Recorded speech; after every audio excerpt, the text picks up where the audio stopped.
कटक नगर जिला कांग्रेस कमिटी पक्षर सभापति गिरिबाला बेहेरा नेतृत्व में स्थानीय सीडीए कृषक बजार स्थित अबकारी आयुक्त कार्यालय सम्मुखें एक विक्षोभ समावेश अनुष्ठित हो जाइए। कटक सहर संवेदनशील जनगहली बस्ती शिक्षानुष्ठान व्यावसायिक प्रतिष्ठान नर्सिंग होम मंदिर मस्जिद भली धर्मानुष्ठान आदि अंचल में तुरंत मद दुकान गुड़ी को हटाइवाई नगर कांग्रेस पक्षर दाबी करा जायथिला। एही कार्यक्रम में बारवाटी कटक विधायक इंजीनियर मोहम्मद मुकीम जोगदे टिकस आदाय नवीन सरकार गाँ गाँ एवं सहर सहर में मद दुकान खोली युव समाज को नष्ट कर अभियोग करते। विक्षोभ समावेश एक अप्रीतिकर परिस्थिति सृष्टि होता ना निजे एक्साइज कमिशनर आसी दाबीपत्र नापी ना कांग्रेस नेतृमंडली मान भर को छाड़ी जहाँफल स्थानीय विधायक इंजीनियर मोहम्मद मुकीम तले बसी घोर विरोध कर नाराबाजी करते।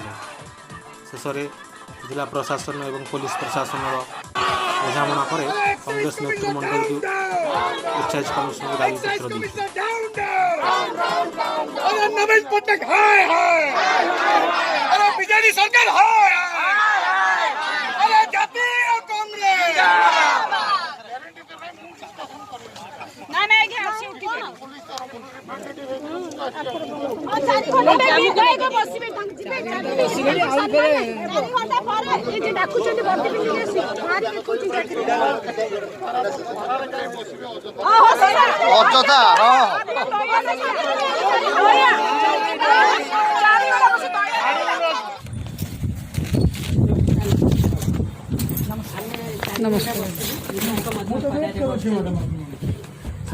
कहले विधायक कहले आम 4 जन को कहले से आसिया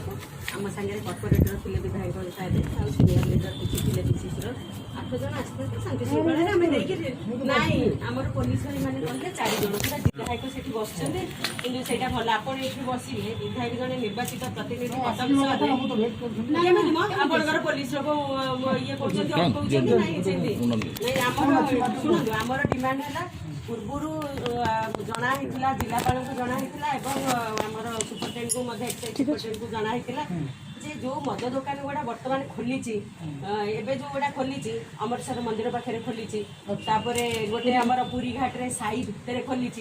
ईदगाह साई भितर खोली झोला साई रे मंदिर मस्जिद अंगनवाड़ी पाखे खोली एमती आहरी स्कूल